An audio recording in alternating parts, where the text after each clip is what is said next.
Ely Cathedral has towered over the fens for nearly 1,000 years, and now it's time for a change. The cathedral was built to be imposing, being constructed shortly after the Norman conquest quashed the Fenland Rebellion.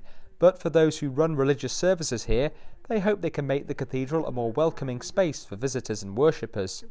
Well, lots of people come to Ely in their thousands, so it has a big impact on the city and on the region, and we want to be aware of all of them.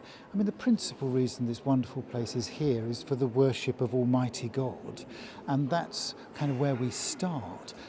And it's recognised to be a holy place, and it draws people here. But we want to help and enable that, and also provide other facilities that visitors and people want. Many of these are actually in the building itself, and actually detract from the building being able to fulfil its principal purpose.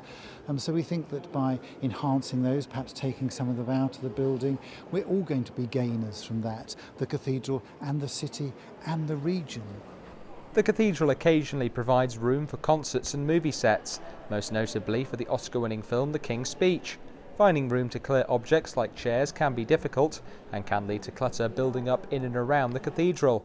But before any changes are made to address these issues, the architects have to make various consultations. Well, we have to be mindful that it's an iconic building, it's a great cathedral, Grade 1 listed, and we have to comply with all the statutory bodies such as Historic England and the CFCE. So we need to consult those, and that's part of the ongoing consultation process.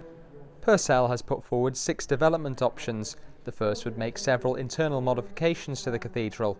Option 2 would construct an entrance pavilion on the green next to the cathedral. Option 3 would put facilities like the shop and refectory out on that green. Option 4 would rebuild the northwest transept, and the variations to Option 5 would look to reorder or rebuild the cathedral centre that hosts the shop and kitchens. I mean, some is going to depend what funding we can attract, and of course you have to get planning permissions.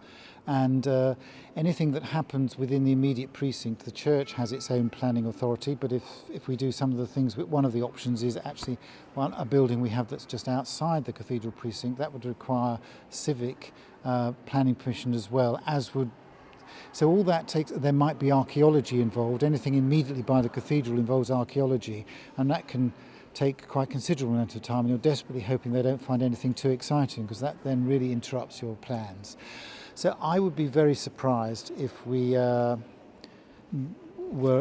building something within 3 or 4 years, but I hope that within perhaps 4 or 5 years we would start doing something. Further details on the options can be found in the cathedral until Sunday, along with consultation feedback forms.